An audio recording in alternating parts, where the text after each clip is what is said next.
Hi friends, ఈరోజైతే నోరూరించే ఆంధ్ర స్టైల్‌లో గుత్తి వంకాయ కూర అయితే తయారు చేసేసుకుందాము. చాలా సింపుల్ అండ్ టేస్టీగా ఎలానో చూద్దాం రండి. ముందుగా అయితే వంకాయలు తీసేసుకొని వాటినైతే ఈ విధంగా కట్ చేసేసుకొని, ఇప్పుడు ఈ వంకాయల్ని సాల్ట్ వాటర్‌లో వేసేసేసుకొని, అలానే పొయ్యి మీద ఒక ప్యాన్ పెట్టేసేసుకొని, పల్లీలు కూడా వేసేసేసుకొని, పల్లీలు లైట్‌గా ఫ్రై అయిపోయిన తర్వాత కొంచెం ధనియాలు కూడా వేసుకొని, అలానే 1 టేబుల్ స్పూన్ జీలకర్ర వేసేసేసుకొని, ఇవి కూడా ఫ్రై అయిపోయిన తర్వాత దీంట్లోనే చెక్క, లవంగం కూడా వేసేసేసుకొని, ఇవి కూడా ఫ్రై అయిపోయిన తర్వాత కొంచెం కొబ్బరి కూడా వేసేసేసుకొని వీటన్నింటిని దోరగా ఫ్రై చేసేసుకొని చల్లారిపోయినాక వీటిని మిక్సీ జార్లో వేసేసేసుకొని, అలానే అల్లం వెల్లుల్లి కూడా వేసేసేసుకొని ఇలా కచ్చాబచ్చాగా అయితే మిక్సీ పట్టేసేసుకొని, ఇప్పుడైతే దీంట్లో కొంచెం చింతపండు, కొంచెం వాటర్ కూడా పోసేసేసుకొని ఈ విధంగా అయితే మెత్తగా మిక్సీ పట్టేసేసుకుందాము. ఇప్పుడు దీంట్లో 2 టేబుల్ స్పూన్ కారం కూడా వేసేసేసుకొని మరొకసారి అయితే ఇలాగ మిక్సీ పట్టేసేసుకుందాము.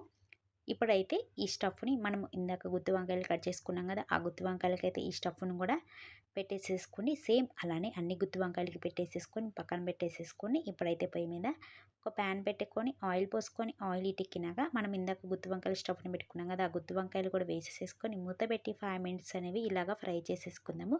ఇలా ఫ్రై చేసుకోవడం వల్ల గుత్తి వంకాయ తినేటప్పుడు చాలా టేస్టీగా ఉంటుంది నోటికి.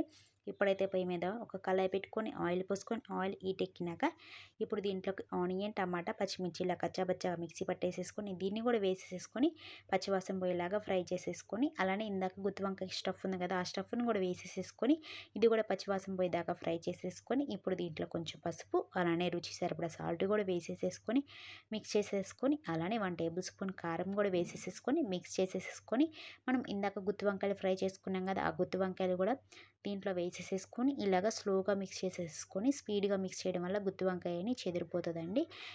మూత పెట్టి ఒక 5 నిమిషాలని ఇలాగా మగ్గించేసేసుకుందాము. 5 నిమిషాల తర్వాత మీకు కన్సిస్టెన్సీ తగ్గట్టు వాటర్ కూడా పోసేసేసి ఇలా స్లోగా మిక్స్ చేసేసుకొని మరొక 5 నిమిషాలైతే ఉంచేసేసుకోండి. ఇంకా చివర్లో కొత్తిమీర కూడా వేసేసేసుకోండి. మనకి ఇప్పుడు ఆంధ్ర స్టైల్‌లో గుత్తి వంకాయ కూర అయితే రెడీ అయిపోయింది. ఒకసారి మీరు ట్రై చేసి చూడండి. చాలా బావుంటది. నా వీడియో గనుక నచ్చితే లైక్ చేసి సబ్స్క్రైబ్ చేయండి. Bye friends.